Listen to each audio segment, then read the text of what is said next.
So we're back with Say It with Kabira.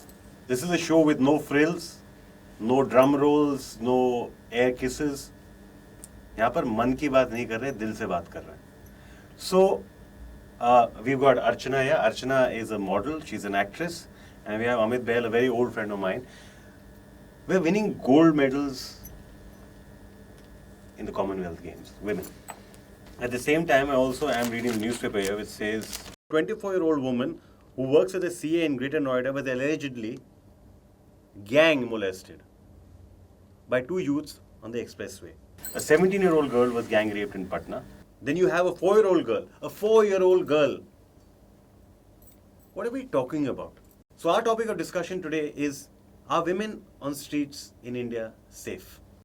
See, that's the reason why women need to go all the way to Australia to perform their duties, and so they're safe there. They're not safe on our streets. I am born and brought up in Mumbai, and I thought it was the safest place in the world. I mean, and it was. We grew up, guys and girls traveling in local trains till late night, attending rock concerts together, eating at cheap joints also when we didn't have the money, going to a pav bhaji counter or a bhurji counter, guys, girls, and I've seen my colleagues, my friends from school and college.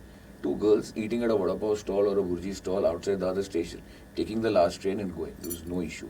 What was appalling is that when I shifted to Delhi about 25 years ago and for about 3 years, major cultural difference. I saw eve teasing. I saw random, men groping women, cops turning a blind eye, crazy violations. I mean, in the sense that I remember I had to meet this really close friend of mine at a very, that time an upmarket area of Delhi, an upmarket multiplex surrounded by 5-star hotels with some really hip fast food joints. I had to take an auto rickshaw from my office to this place. I was just 10 minutes late. In those 10 minutes when I saw the girl, and I'm not being, judgmental. She was in a proper salwar, kameez. It was winters in Delhi with a sweater on top, which means that she wasn't giving any leeway to these kind of people or, for them that she was doing any skin show. That is irrespective. I don't want to get into that, John.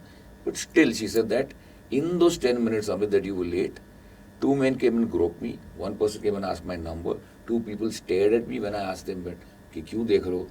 To bolte, "Tere ko dekh to rahe hain, chhu to nahi rahe na." And this was in 10 minutes.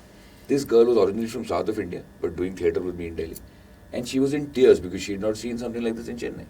So what kind of logic is this when you hear people, and I'm talking about leaders talking about it, when they say that, clothes that were worn were provocative.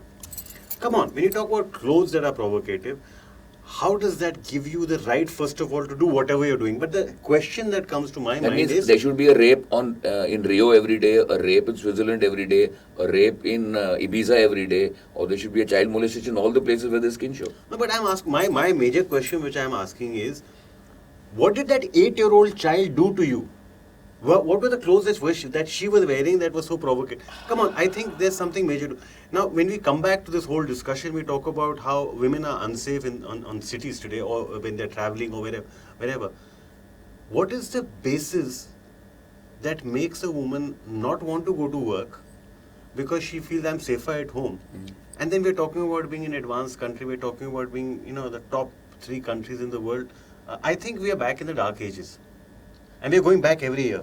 But what happened there was not even a city. It was, we talk about the sanctity of a place like Kashmir. We talk about close to Amarnath Yatra and Mount Kailash and so on and so forth. What did she do?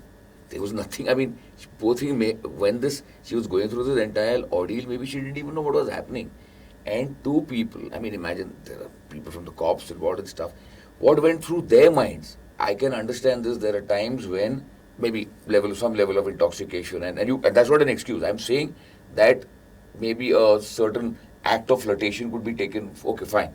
He or she is being flirtatious. But then that is the age group you're talking about, adulthood, right? Yeah, we're talking about kids. I am saying even if it is adulthood, even if it is flirtatious, what gives you the right to push yourself onto someone physically, irrespective of whatever the condition be?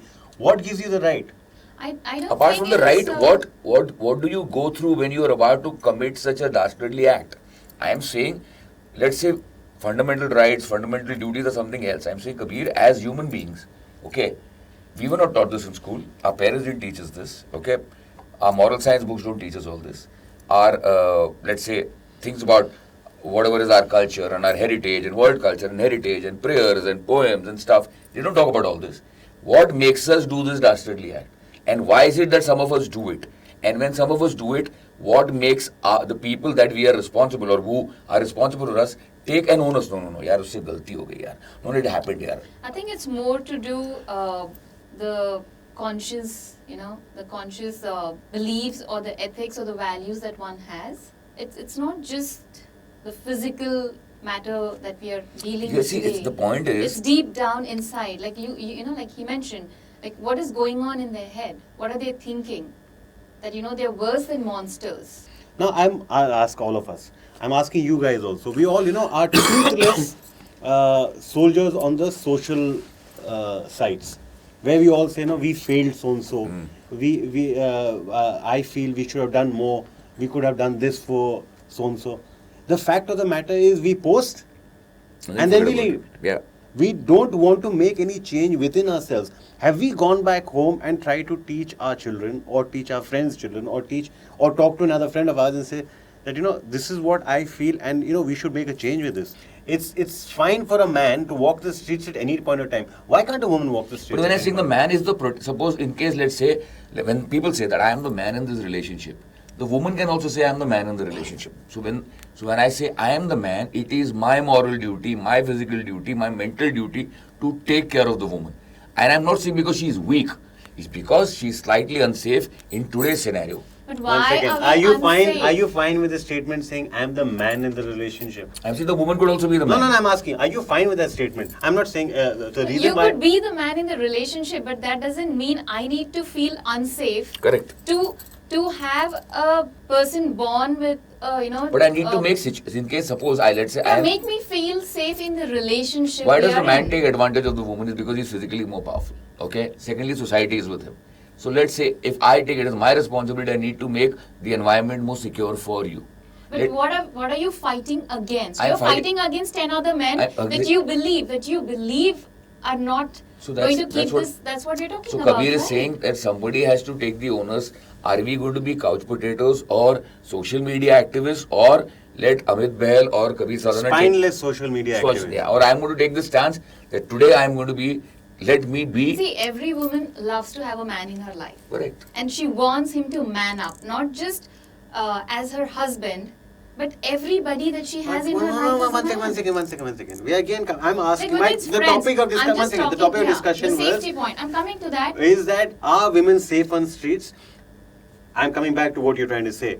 Why should you need a man to man up to fight another man?